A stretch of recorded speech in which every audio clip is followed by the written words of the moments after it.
Okay, we're going to go ahead and get started. Hello, and welcome to NOAA's National Ocean Service Science Seminar Series. My name is Tracy Gill, and I'm the coordinator for this seminar. The goal of the seminar is to communicate and discuss a variety of coastal and marine topics of interest to NOAA, the coastal and marine community, and anyone else who is interested. Before I introduce our speaker, here are a few logistics for today. Feel free to type your questions or comments into the chat box at any time. The presenter today is fine with clarifying questions during the webinar, and he will try to get to them all by the end of the presentation. If you want to go to full screen view, hover over the upper right corner of the slide deck and a 4-arrow button will appear. Hit that 4-arrow button. It will toggle you to full view and it goes back to regular view. To return to regular view with the chat box, you just hover over it again and hit that 4-arrow button. If you are interested in getting a PDF copy or recording of today's presentation, I will send them to all who are registered. Thanks for sharing, Jim. And if you are not on NOAA's weekly science seminar list, but you'd like to be, just contact me at tracy.gill@noaa.gov, and I will be happy to send you a copy. I will be happy to add you to the list. And so today's seminar is titled NOAA's Annual Greenhouse Gas Index, and our speaker today is Dr. James Butler, and here's some background on him. Dr. James Butler is director of NOAA's Global Monitoring Laboratory in Boulder, Colorado, where he has conducted research on climate forcing and ozone depletion for over 30 years. In his current capacity, Dr. Butler oversees the nation's continuing measurements of atmospheric constituents that affect the world's climate, including greenhouse and ozone-depleting gases, aerosols, and surface radiation. Dr. Butler's published works address the distribution and cycling of gases in the atmosphere, their production and consumption by the ocean, their exchange across the air-sea interface, their distribution in polar snow, and methods for their analysis. He is a regular contributor to international documents on stratospheric ozone depletion, atmospheric chemistry, and global warming. Welcome, Dr. Butler, and thanks for presenting at the NOAA Science Seminar today. Take it away, Jim. Okay, well, thank you, Tracy, for that nice introduction. I look forward to going through this, and I'm looking forward to hearing some questions from people afterwards, because I'm going to ask a question about this index as its ability to communicate easily a complex subject to the general public. So enough said there. Let's go on to the next slide. What I'm going to do first is I want to give you a little bit of background on carbon dioxide, climate, and civilization. Sort of a rudimentary background picture to understand why we need to look at the AGGI, or why we need to even have a NOAA annual greenhouse gas index. And we'll look at the trends of some of the gases that contribute to that, and then we'll look at some of the ways the AGGI is being used by others. And then I'll open it up for a summary and maybe some questions. I hope we have plenty of time. So one of the questions I often hear from people is say, well, why is a big fuss here? What is the big deal about carbon dioxide in the atmosphere? It's gone up and down before in the past. What's the big deal now? And you can see here's an 800,000-year record, and I can say, yes, carbon dioxide in the atmosphere has gone up and down about 100 parts per million every 100,000 years in the atmosphere. And we've seen that happen over that time. And the big fuss is that what we've done recently is something very different. In the last 100 years, mostly, we have put a tremendous amount of greenhouse gases into the atmosphere. This plot, by the way, is taken from a movie put together by one of our scientists, Andy Jacobson in Global Monitoring Laboratory. He developed a movie, about a 3.5, 4-minute movie that shows how our observing system developed over time, and at the same time how that laps back into ice core measurements and that to show the continuity of the whole picture. Anyway, and by the way, I've put the link of that in one of my last slides, so you can all have that if you're interested. I highly recommend you look at it. The bottom line, here we are. We just shot up in about 100 years, another over 100 parts per million. In fact, that's significant. But some people will say, well, why is that a big deal? And I'm going to share two slides from, wrong arrow, sorry. I'm going to share two slides from one of our colleagues, Jim White at NSTAR. basically pointing out, this is the basics here, is that how much energy we get from the sun, how much of that energy is reflected back, and the amount of greenhouse gases in the atmosphere. That pretty much tells you what your temperature of your planet's going to be. It prescribes it. And if you go ahead and add 30% more, you're going to warm the planet. And his point is that if you don't expect to warm the planet by adding greenhouse gases, you're denying physics, and that's not always a good idea.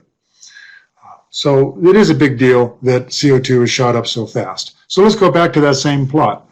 I've added a little marker here, right at the bottom here, a little red marker. That marker is human civilization. Now we know that humans have been around as a species since about maybe at most 300,000 years ago. But it never evolved into civilization until this last interglacial. And that's pretty much it. By the way, a couple days ago on Cinco de Mayo, CO2, the global average CO2 from our 4 baseline observatories shows about 412.57 parts per million. So it's quite a bit higher than the 280 that it was here during human civilization.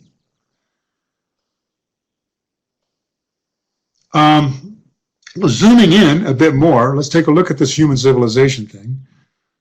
You can see that about 10,000 years, the climate was more or less stable. You could say, go back here 10,000 years, you got, actually I shouldn't say, well, we know the climate has been stable, but the CO2 has been stable during most of that time. It's 270 to 280 parts per million, and human civilization appeared about 6,000 years ago, maybe 7 if you want to push it, but that's all of our, that's when we invented the wheel, that's when we put in roads, cities, science, art, literature, all the things we know, all of the things we discuss, all the things we share, other than the natural world. That's pretty much it right there.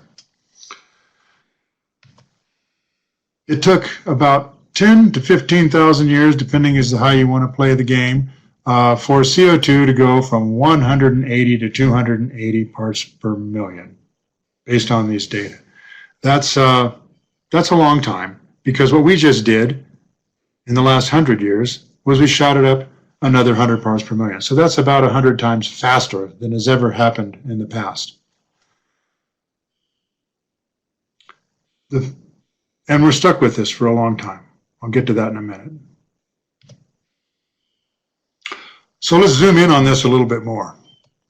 If we take a look, say, through Western civilization here, going back the last 2,000 years, you can see the CO2 is holding right there at around 280 parts per million for nearly all of Western civilization and nearly all of human civilization. You can see the middle warm period here. I'm having a little trouble with this green arrow because I keep forgetting about it. There's the middle warm period, and over here is the little ice age. And both of those are aberrations from that 280, driven largely by temperature. And CO2 and temperature go hand in hand. You raise CO2, you're going to raise temperature. You raise temperature, you're going to raise CO2. So you do set up a positive feedback into the system. And remember, we just shot a lot of CO2 into the atmosphere. So let's zoom in a little bit closer to see exactly how we did do this. So here's the little ice age right here, age 1600. And if you go to 1800, you can see the CO2 still right around there, 280 parts per million. But by 1900, it's the Industrial Revolution, when we're pumping a lot of burning coal and pumping black smoke in the atmosphere and all of that. CO2 went up 10 parts per million. But from 1900 to 2000, it went up another 100 parts per million. So 10 times faster. You can say that 90% of the CO2 that has been accumulated in the atmosphere owing to human activity has been emitted since 1900. And then when you really look at the details, 80% of that since 1950. I was born in 48.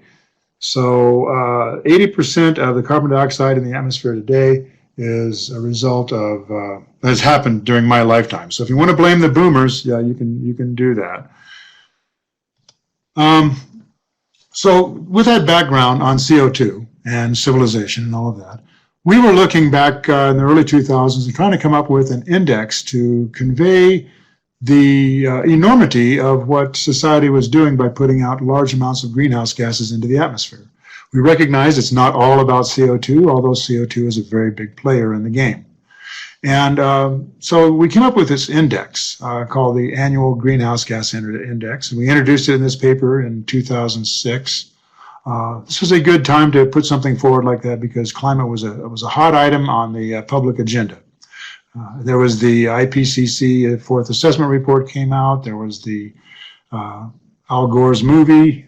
There was a Nobel Peace Prize the following year. There was a number of things that all fell into place there. We were looking at this, and we were hoping that this greenhouse gas index would get a little traction and be a way to communicate to the public.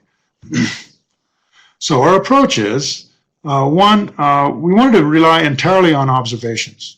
We did not want to rely on models for this. We start doing predictions and people start questioning that, but they can't really question high quality observations. We focused on long-lived greenhouse gases because aerosols have a great deal of variability, both spatially and temporally in the atmosphere. And same thing can be said for ozone and other short-lived gases. So we just stuck with the long-lived greenhouse gases so we could actually document a trend.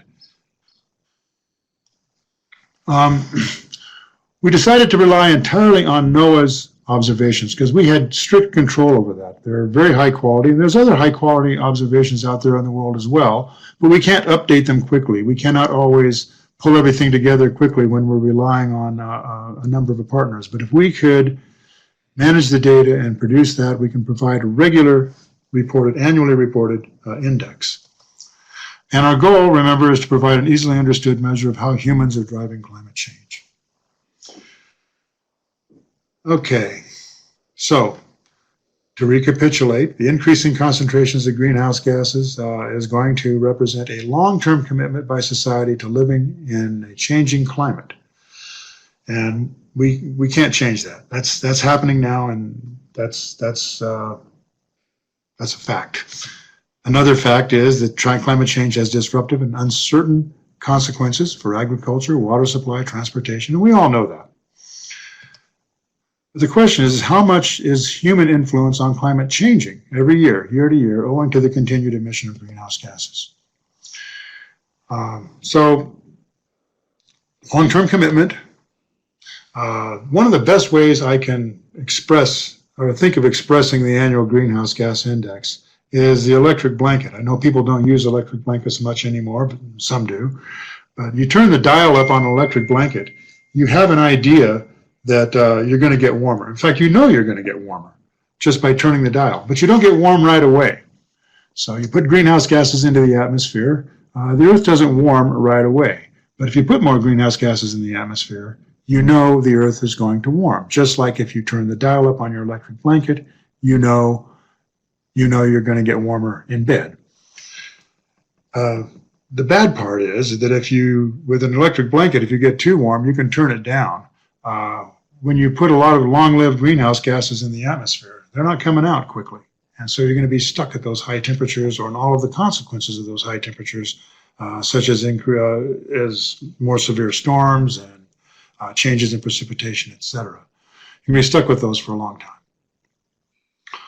So of all the greenhouse gases that contribute to the AGGI, and there's quite a few of them, there's several that dominate. And these are here, and I'll show a blow up of this a little bit later, but this carbon dioxide, it's at parts per million up in here. And if you look at these gases down here, they're at parts per trillion. This one here, nitrous oxide, is parts per billion, and the same can be said for methane.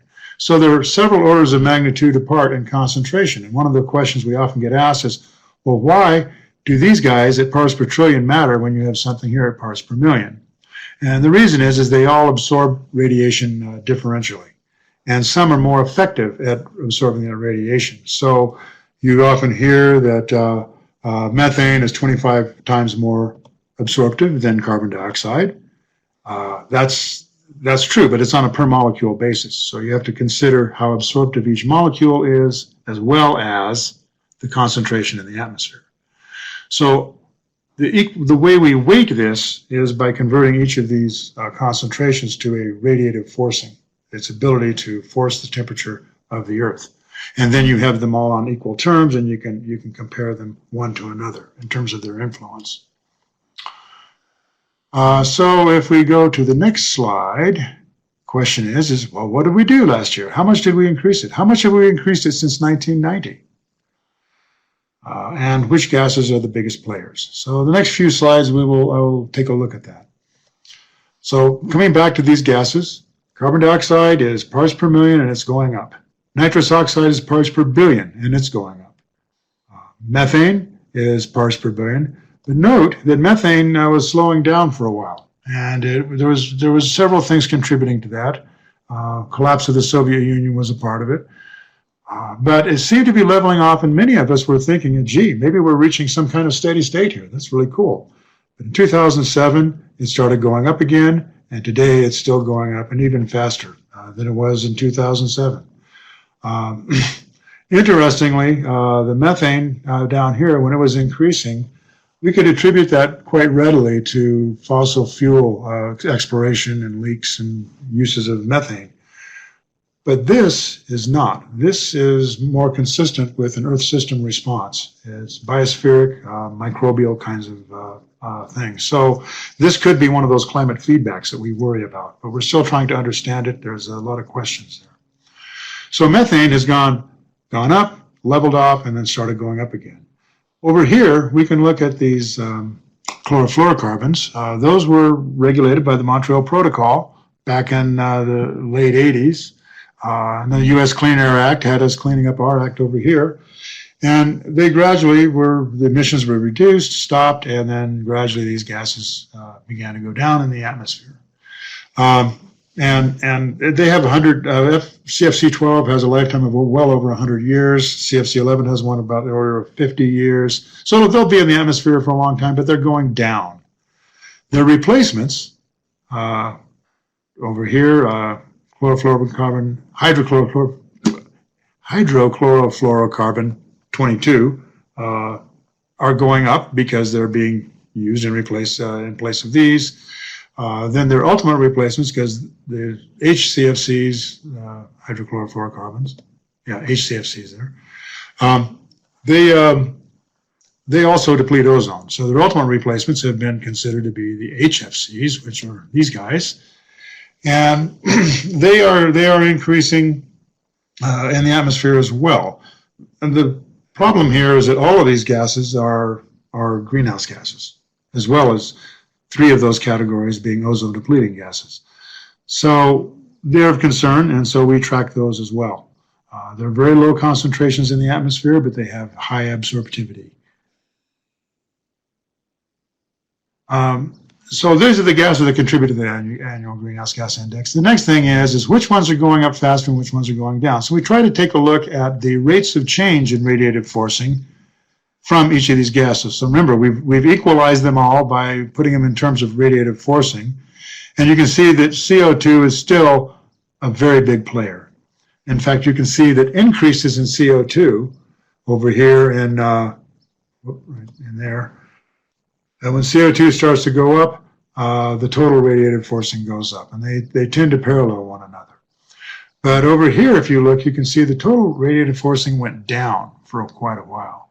And that was driven largely by changes in the chlorofluorocarbons, methane.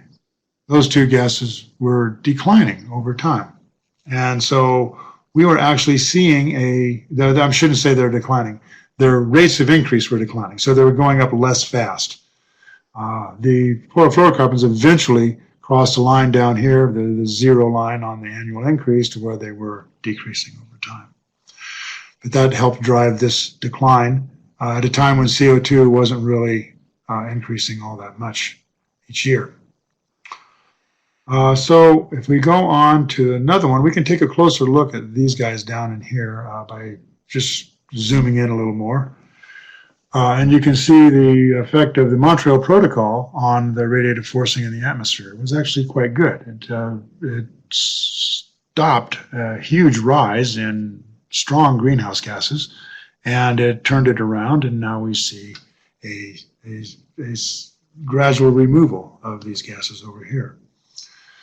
Methane, you can see there, its rate of increase was decreasing, so it's going up but not as fast. Each year going up a little slower until around 2007 when it started to take off again. And you can see that it's increasing, the rate of increase is getting bigger over the years. So and the nitrous oxide has been pretty steady over that period of time. So let's see what the greenhouse gas index is this year. For 2020, we can report on the greenhouse gas index through 2019. This is because it takes us a while, it takes us a few months to add up all of the measurements that have come up from around the world and make this number. This is still preliminary. We will finalize it here in about another few weeks, but I don't anticipate it changing. An AGGI of 1.45 says that the radiative forcing from long-lived greenhouse gases that humans have put in the atmosphere has increased 45% since 1990. 1990 was chosen as a reference year for the greenhouse gas index because it is the year of the Kyoto Protocol targets. So Kyoto Protocol, some of you may remember, in 1997 was an international agreement that to reduce emissions of greenhouse gases down to 1990 levels. And so we thought that would be a good target year for the AGGI. Remember, this was developed in 2006. And so using that as a reference, people can look at it and more or less get a feel for how much this has increased over a period of time where they actually had some influence over it. So that's quite a bit, to be honest. That's a lot. 45% in 30 years. So that's the findings we have for this year. How is this index used? It's used a lot in communication. And this is one of the things I feel very good about with the AGGI. The WMO, World Meteorological Organization, comes up with a greenhouse gas bulletin every year. That bulletin is then distributed in 6 languages around the world. And one of the features in it that shows up every year is the NOAA Annual Greenhouse Gas Index. So this is one from a couple of years ago, or last year. I think it's, it might have been, the 2019 index. Another outlet is the EPA State of the Climate reports. They also put the NOAA Annual Greenhouse Gas Index in it as part of their statements, pointing out, let's look at radiative forcing. How do we look at this? And they use the greenhouse gas index as a part of their explanation. We see this under globalchange.gov. It's a global indicator, and it gets updated every year on that as well. One of those sites that gets hit fairly often. But the one I think that did the best graphic work with it is climate.gov. I looked at that and I thought, wow, they picked the right colors for sure to try to underscore something that is a major concern. So I don't know if it's Dave Herring or whoever did that, but it was genius picking up those colors. But it does get distribution. It does get read and looked at by many. And so we're feeling pretty good about that. The question is what impact does it have? Is it the best way to communicate this increase in radiative forcing? Are we confusing it by creating an index, or are we sparing society from units such as watts per square meter, which is very hard to sell to the general public? So we're looking at options, but one of the questions we got asked here a while back, and we had to add this plot to our annual updates, is the question on CO2 equivalents. When you calculate the radiative forcing, you're using these CO2 equivalents. But our concern is that nothing is really equivalent to CO2. Methane has a lifetime of 10 years. Nitrous oxide is about 100, a little over 100 years. Chlorofluorocarbon, 50 years. So carbon dioxide, you put it in the atmosphere, it's around for thousands of years. And this is a big difference.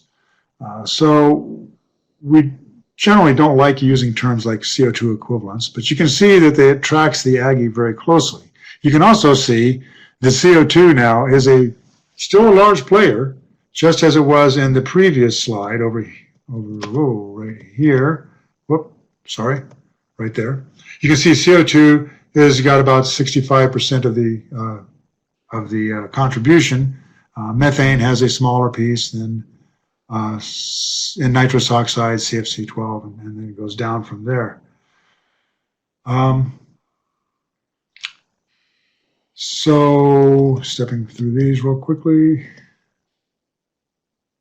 Yeah, right here. The question we're asking is there a better approach to message this issue? Because there are questions about, do you use CO2 equivalents? Well, what about global warming potential? That has nothing to do with this. That has to do with how much you're emitting. This has to do with how much you have in the atmosphere already. How much are we warming the planet based on what we have, not based on the emissions themselves. It's a subtle difference, but it's an important one. So is there a better approach? And we're looking at options, and one of them was to say, well, why are we using 1990 as our reference year? And so we say, let's go back to this long-term stuff, but let's look at more than just CO2. Let's go back and look at methane, nitrous oxide, and what we're going to call industrial gases in this one. You can see that CO2 is still a very, very big player on the climate forcing. It's in watts per square meter. That's your radiative forcing terms. And you can see that methane is a piece here, and so is nitrous oxide, and so are the industrial gases. When you add those up, you get something. One could take this and make an index out of it, and referencing it back to, say, 1800 instead of to 1990. And if we do that, it would be a new index, a different kind of an index, but it would be expressed something like this. So we're considering that as an option, and I'd like to hear some comments from people or thoughts from people, one way or the other, if this is something you feel would be a more suitable approach, or is it better to keep it referenced to some year that is in recent memory where people can actually relate to in their daily lives. So the summary for this year's greenhouse gas index is we can say that radiative forcing from long-lived greenhouse gases has increased 45% since 1990. We can say then we calculate that in terms of CO2 equivalents, it comes up to 500 parts per million. And that's a lot. People talk about doubling CO2 from pre-industrial. Well, that takes you to around 550. But again, nothing is equivalent to CO2. The fluorocarbons and nitrous oxide, methane can all decay out of the atmosphere much faster than CO2 can decay from the atmosphere.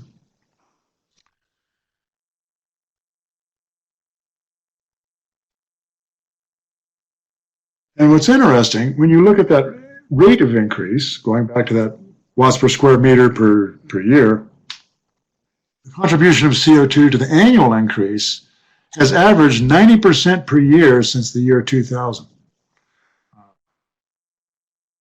So CO2 is still the biggest player. It's the increases in CO2 that are the biggest player.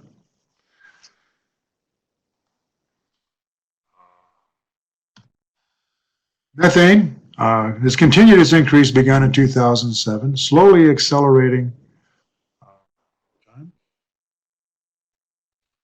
And the relative contribution of the minor gases continues to grow. And this is of concern because some of these minor gases have very long lifetimes. Others have short lifetimes. It's kind of a mixed bag.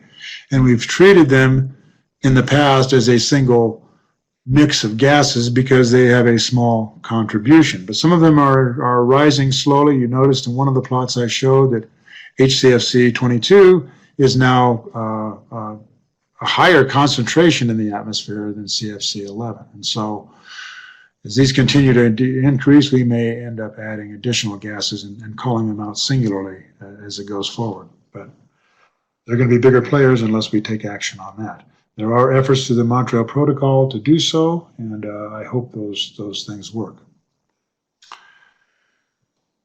So with that, I will open her up for questions, and feel free to ask about anything, and I will feel free to try to answer them. Thank you very much. Great. Thanks so much, Jim. That was terrific. Folks online, any questions? You did get some comments, Jim, on the your question about which alternative do people like better. Ned says that you can see that the heat retention forcing has an intuitive meaning, so does AGGI, but the watts per meter squared, is it watts, is also consistent with the RCPs. Renee says, I like both approaches, and I do too, says Tracy. And Ned says, AGGI is great, no question. With watts per meter squared, I appreciate the ability to orient people to the forcing potential directly.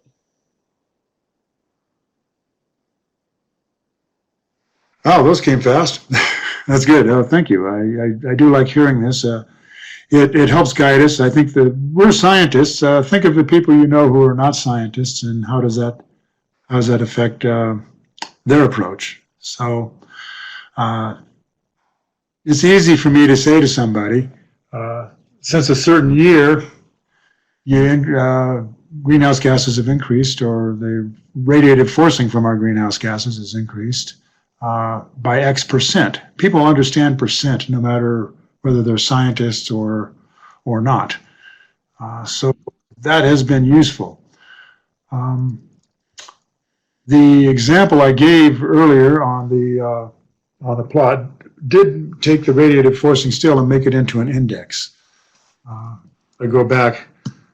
One of the things you will note here, in fact, on all of our plots, I would say. So you can see here we have watts per square meter over here, but we made an index out of it, and we call it here another index. It's computed differently, and it would actually have different numbers. Won't get into that right here, but it's another way of doing it, and we would still have watts per square meter as a part of it. It's difficult for us to measure how this is landing overall. I see I have one comment here from Barb Meyer. It says, as an educator, I like the AGGI being based on 1990 rather than earlier. Basing on 1950 might be useful because that's the childhood of the grandparents of today. So that's interesting too. Is there a way I can keep these comments, Tracy? Do you yes, keep? I'll send them all to you, Jim. And if you want me to read them to you, let me know. I thought, because you still have one from Dave Appel just above Barb's comment. Oh, okay. So Dave Appel has a good question here. So Dave, can you just read the question? How certain are the forcing equations used? The forcing equations have been adjusted a little bit. They're pretty good, but the thing is, from year to year, they're the same. So they don't change at all from year to year. In terms of the actual computation that you get of watts per square meter from them, there is some uncertainty in those equations. The uncertainty in our measurements is extremely small. We measure CO2, for example, to 1 part in 4,000. Measurements of CFC11 are of the same order. And so all of our gases we measure very, very small. We're talking about fractions of a percent accuracy and even smaller uncertainty in the variability. So if there is any uncertainty in the absolute value that comes out on the AGGI in terms of watts per square meter, it has to do with the equations we use to convert to radiative forcing. And those change now and then a little bit, but not much. From year to year, there's no change. So it's always consistent from year to year when we put this forward. Okay, and that covers David's following question, what's the uncertainty in the AGGI? And then I had a question, do you have a table or graphic that shows the lifetime lengths of the greenhouse gases? I don't have that right away, but I can get that for you.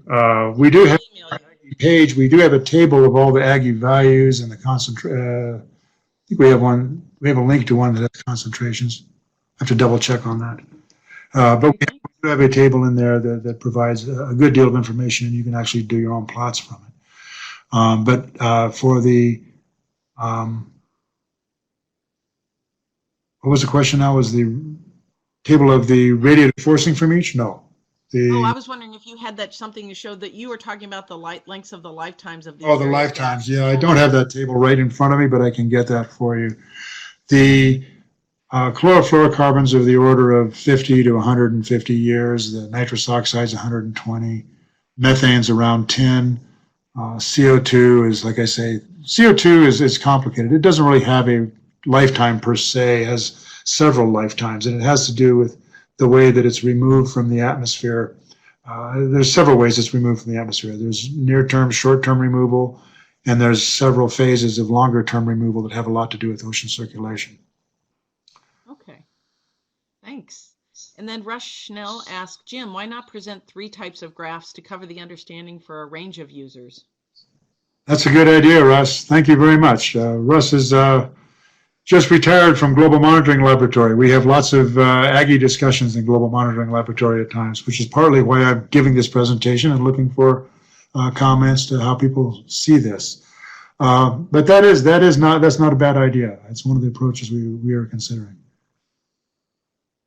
Okay. We just be confusing. The trouble is if we send too much information out in one shot, it starts to confuse people, and then they log out. That's true. And then Ian Hartwell, who is also recently retired from NOAA, says, has the rate of CO2 emissions slowed in recent years? I'd like to say so, but not really. It hasn't. It continues to go up faster. And that this year might be an exception. We'll let you know after a while. It takes a little while to just decipher through a lot of the natural variability here to determine if there's a signal. But if you look at it by decade, definitely CO2 increases have gone up quite a bit every decade. 1957, when Dave Keeling first started measuring CO2 in the atmosphere, it was going up at about 0.7 ppm per year, parts per million per year. And this last decade, it's been going up at about 2.5 parts per million per year. And the decade before that, it was about 2 parts per million per year. So unfortunately, as our society grows and we begin to, and in fairness, the developing world is trying to come up to our speed. And to do so, they need energy. And the source of energy in most cases, unfortunately, is fossil fuels, and that puts CO2 in the atmosphere. The increase of CO2 in the atmosphere is driven hugely by fossil fuel emissions. 10 billion tons of carbon into the atmosphere every year as CO2. That's a lot. So until we're putting a lot of effort into renewable energy, and so is the rest of the world, but it's not enough yet to cause a really noticeable decrease in CO2 emissions. There might be a decline in the rate of increase, but not a decline in the emissions themselves. Okay. And then thanks. And then Tom Maycock asks, I like the idea of having an option that runs back to circa 1850. That's relevant to warming targets, 2 degrees C, 1.5 degrees C, etc. Right. Good point. That's the strong argument for going back to 1850. Or 1800. But I can see several comments here also supporting 1990. Yeah. It's the quandrum that we're in right now. It's how do we get the best communication out there? Yeah, I think maybe it's good to show a few different versions. But anyway, Mark Egan says, I like the revised view with both AGGI and watts per meter squared. Double axes are fine. Yes. And Yeah. David Appel says, thanks. Not sure what for. I guess you answered a question earlier. I saw one from Lori Arguelles there. I can't read it all because I only seeing part of the chat. I'm only seeing the words are getting cut. Scroll it down. Do you want me to read it for you, Jim? Can you read Lori's to me? Sure. Lori says, hi, Jim. I'm thinking about this in the policy context and how this information can be presented to that audience to help them make decisions. This applies at the federal level, but also at the state level where more action is currently taking place. Yeah, and that is one of the things we're trying to think about, is to try to make this information such that people would look at it each year and say, gee, this is what we're doing. This is sort of a measure. It's like a report card of how well are we doing each year. So the focus of the AGGI, I really want the focus of the AGGI to be on recent years. And that's been why we chose the 1990. 1990 back in 2006 was a lot closer to the present than it is now, but we might still be able to do that with a baseline going back to 1800 as well. So, But somehow we do need to reach the policymakers, and we need to reach other decision makers as well. There's a lot of resource managers out there who are trying to make decisions that influence our climate, and this is one of those ways of trying to provide really good information. At least certainly. Okay, and Lori follows up saying, "I'd love to talk further about this. I'm serving on the Maryland Climate Change Commission, and we could really benefit from your insights." Great. Yeah, Lori used to be running the. You guys should know Lori. She used to run the Marine Sanctuary Foundation for quite a while. Right. Yeah. So, yes, Lori, I still have my email. Just send me an email, and we can discuss this anytime. It's at the bottom of the last slide of this has my contact information. Should we just go ahead and cycle to that, Jim, so that people can see that slide? Sure, go. I can do that. Okay, go ahead.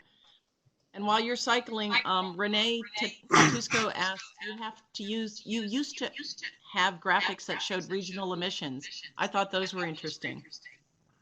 Regional emissions I don't think we put that in as part of the AGGI, but we have shown that in certain cases from some of the studies that we do. The AGGI is a global number, and it's very difficult, in fact, pretty much impossible to express it as a regional number. It's got to be an average of everything that's out there. When you're talking about concentrations in the atmosphere is moving around a lot. So we can break the atmosphere into northern hemispheric components and southern hemispheric components pretty readily. We can pull out Arctic and mid-tropospheric and those kinds of things.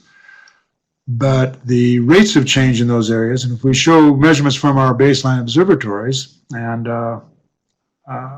that's one of those features that we update every day on our website, are the concentration of CO2 from our baseline observatories.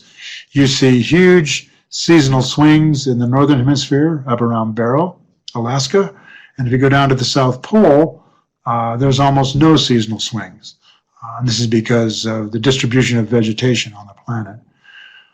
But you also see pretty much the same rate of increase of CO2 at all four sites, Barrow, Mauna Loa, Samoa, and South Pole. So the rate of increase is pretty much the same around the world, although the variability and timing of those things might be a little different.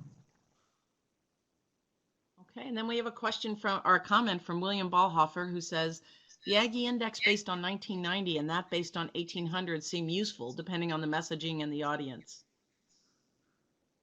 Oh, good. That's good to hear from Bill. Bill's one of our key guys over there in the Weather Service International Office. So thanks, Bill. I'm really glad that WMO, by the way, continues to put this into the greenhouse gas bulletin. Okay. And then Mark Eakin. Oh, sorry. Well, I was just saying it gets out there. My question is, how is it being received? Yeah. Okay. Mark Eakin asked, the pre-industrial baseline is key. 1900 is useful, but already severely influenced by human activity. Oh, I'm sorry. I didn't read it. The pre-industrial baseline is key. 1900 is useful, but already severely influenced by human activity. Right. Yeah. You get down to pretty much before the Industrial Revolution, the main activity that humans were influencing the atmosphere with was agriculture. And that's why methane, if you look at the methane record, it goes back, it's been increasing for a long time. But thousands of, maybe, it's been increasing pretty much. I have to go back and look a little further, but it's been increasing longer than the other gases. And that's largely because of agricultural activity. If you think about it, for Thomas Jefferson and Benjamin Franklin, all of our founders, the fastest anybody could communicate any message at all was the speed of a horse. And in fact, if you go back to Rome, the Roman Empire, the fastest anybody could communicate any message at all was the speed of a horse. So all of that changed with the Industrial Revolution kicking forward. And today, you know, once we got the trains going, and then the cars, and the planes, and telegraph, you know, all these things. So now we're moving not just messages, but people and things much faster than horses. And so a lot has changed over these recent last century or two, and that puts an impact on the planet, and we see that in the atmosphere with their record of long-lived greenhouse gases. Okay. And then Renee asks another question. Are there gaps in your observations? And if so, any thoughts on how you might address these? There are not many gaps in our observations, but there are some. There are places where there have been a couple of months of issues with a particular gas. There are some of the newer gases that we bring on. We may have little burps in what we're doing, but there's not much there. And once you're taking an annual average, you're pretty safe with a small gap. If there was a gap over years, that would be an awful thing. In fact, a gap over months is actually considered an awful thing. But generally, we capture those. We have to do a certain amount of smoothing of our data when we collect it all, because we have to filter it out for some of the bad data points that might be unduly influenced and are not representative of the region where they're taken, or not representative of the global picture as a whole. We have to find out what those points are. So those leaves gaps when you remove those. But there's a lot of measurements that go into this. There's tens of thousands of measurements that go into these each annual report. Okay, thanks. Probably hundreds of thousands or maybe millions when I consider the in situ instruments out there. Yeah. Ned Gardner asks, I appreciate the focus on AGGI and focusing on the % increase of greenhouse gases. Linking greenhouse gases to global warming is something many people would be interested to understand better. I recognize there are complexities in translating the information all the way to warming potential. That's really a good question, and thank you for that comment. It's one of those things we should probably be looking at more. We do try to do that. It's a challenge. A lot of, it's not just us doing this. It's a lot of paleoscientists, et cetera, are looking at the relationship between CO2 and temperature. And in this case, we can just say greenhouse gases and temperature, because you raise that radiative forcing, you're now cooking the planet, but the planet has a lot of responses to try to buffer that, which is a good thing. If you, for example, warm the oceans a lot, you may get more clouds, and the clouds would tend to, maybe, by and large, reflect radiation back into space. So if you go back to those slides by Jim White, where one of them says, remember, there's three things: incoming radiation, how much is reflected back, and how much is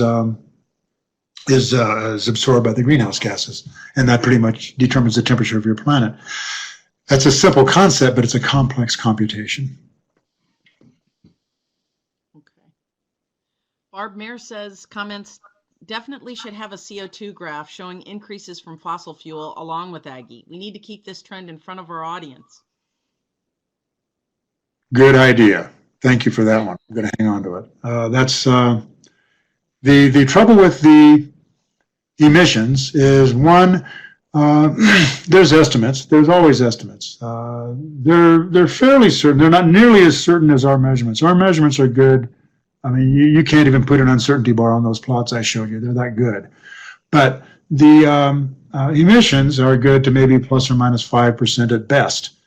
And those estimates only come after about 3 years of analysis that people do on sales figures and, crops and other things like that. That if you're looking at deforestation or forestation, trying to compute all of these other pieces that go into emissions and uptake, it gets messy and it gets very uncertain. So those numbers are not as certain. So we've avoided that. But by and large, with CO2, 90% of it comes from fossil fuels. It's going into the atmosphere. Some people say 85, I'll buy that. But still, the point is, it's a fossil fuel thing. And that's a better number. We can get that to within 5, plus or minus 5% maybe. But that's a good point. Put it up there together with the CO2. And Barb comments, she also adds, as an interpreter in the national parks, speaking to educated but non-scientific people, I think an AGGI based on 1950 would encourage the respected elders in an audience to speak up and share how their backyards have changed since childhood. Oh, that's good. Yeah, it is amazing when you think about it. I did a computation on the amount of CO2 emitted in my lifetime, and it was about 80% of the carbon dioxide. And then just the other day, putting this talk together, I thought, well, what's the total from all the gases? And it's about 86% in my lifetime. So that is something you can relate to. And I would say also, you look at what we're in right now with this global pandemic and the shutdown in aviation, for example, shutdown of economies for that matter. I mean, all of us everywhere are pretty much seeing cleaner air in our cities, and we're not seeing contrails in the sky. And I could relate back to when I was a kid in the 1950s. We didn't have contrails in the sky. I remember when they were becoming a new thing because you didn't have commercial jets flying in the 1950s. And so I can't tell you much about clouds. I wasn't too aware of much of anything when I was in the 1950s. But yeah, the point is that we can relate back to things that look different than they do normally nowadays. And when our economy comes back, we're going to have plenty of contrails up there. So yeah, it's a big change. Jim, we have about 8 minutes and 5 questions. Do you think we can get through them? Okay, I'll make faster answers. Thank you. I'm just giving you a heads up. Gyami asks, Jim, could you say something about the kind of understanding or response you receive from the industrial sector / major greenhouse gas emitters about the AGGI? I hear different kinds of things from the industrial sector. And typically, the people I talk with in the industrial sector are largely they have scientific backgrounds. So they tend to respond just like our scientists do, say, well, wait a minute, why don't we just talk about watts per square meter? And that is one. The other responses I get is that's interesting, but it's not so much the AGGI that they're responding to. I think when I talk with people in the industry, the AGGI doesn't come up that much. I'm not on that front line. So I can't say too much about that. I do know that policymakers tend to like it. From various state people in the state that I've spoken to, and people in fact several states and various organizations tend to like the greenhouse gas index. When you say it's increased 45% since 1990, they get that. They understand it quickly, and that and then you say last year it just increased up to 2% from last year. I mean, 2 more percentage points from last year.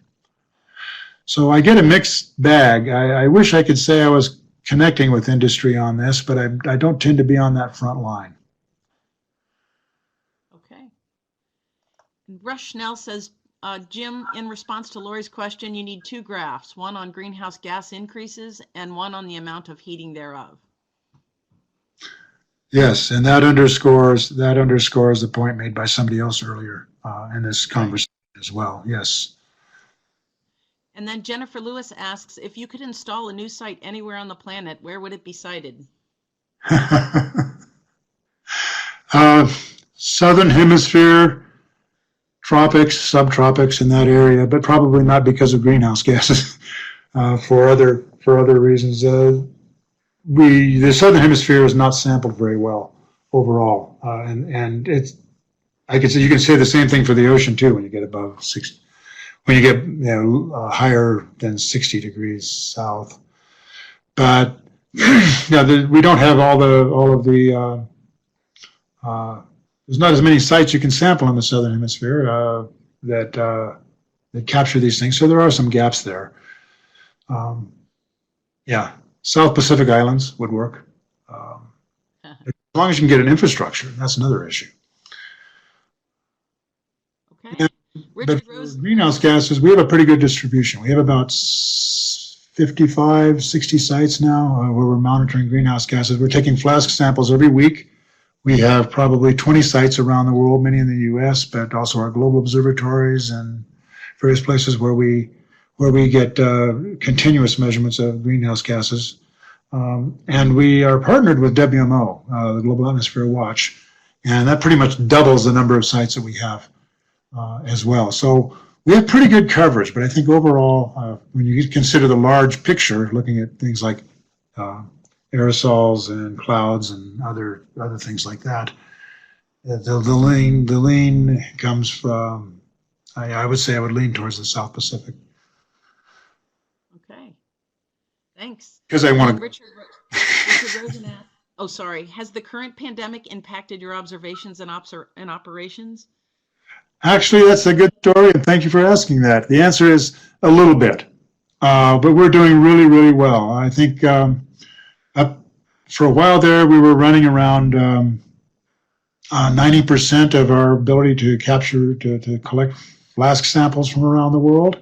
But several of those sites have now come back online, and we're good. We're up to about well over 95%. So we're doing well with that.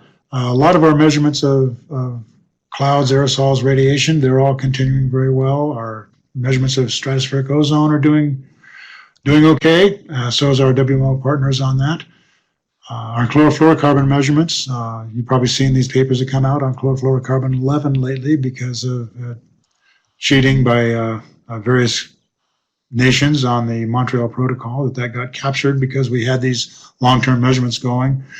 So we keep these going. We're considered a national, it's a national asset to keep these going, and we're doing it on a skeleton crew. And I've had to write 78 letters of exception for people to be allowed to work in areas where there's restrictions. So there's a lot of effort that goes into this, but we've been doing pretty well. We're feeling pretty proud of ourselves, but I also feel like I'm sitting under the sword of Damocles that any day that string could snap. All right. Let's see if we can get these last two questions in. Ian Hartwell asks, are there any comprehensive measurements of methane being emitted in the Arctic from the tundra and the ocean floor? Yes, there are. We don't make those measurements in my division. For the most part, we're making the atmospheric measurements. We need more measurements of methane in the Arctic. We need more measurements of methane in the tropics. In fact, this is getting back to that last question or previous question on where I want more measurements. For greenhouse gases, I would say definitely in the tropics, and definitely in the tropics over forests, because that is an area that's undersampled. I don't know why I didn't think of that answer, but I was thinking of that big gap in the South Pacific. But yeah, the tropics like over Africa or South America or East Asia, those would be really good areas to kick up some measurements, no question. Okay, and then David Appel asks, why not a graph that shows the increase since any year? That is to say, plot AGGI latest year over AGGI year. That's what we do by using 1990. Not sure. That's true. I'm not sure if he's expressed as saying we should make that an option to pick a year and then make the AGGI. I guess we could do that. He's saying no, any year. I'm not sure. Well, if I pick any year, yeah, you can pick any year and come up with it, but then you're not delivering a consistent index, I don't think. Okay. Any year on the x-axis. So he means starting right at the beginning. Oh, I see. Show what the value is at that year. Oh, yeah. That would be a good graphic to have. That's a good idea. That would be helpful. Okay. Thank you. So, folks, we're at the top of the hour, and somebody else has this Adobe account, and so I have to turn it over. So, Jim, I want to thank you for a terrific seminar. Folks, we'll be sending out the PDF and a link to the webinar. I'm sorry, the recording, probably tomorrow. If you have any more questions, Jim's email is right there. And Jim, any last thoughts? Yeah, I just want to thank everybody for for your contributions to this. I think I got the response I wanted to hear, and so long as I can get these questions, you'll get these to me, Tracy? Yes, I will. Okay, that's excellent. So I will follow up on your suggestions, and we'll have several more discussions in the organization. And thank you all very much for your help in maintaining one of our key products in NOAA. Thanks a lot, Jim, and thanks for joining us, everybody. Take care. Bye-bye. Thanks, Jim.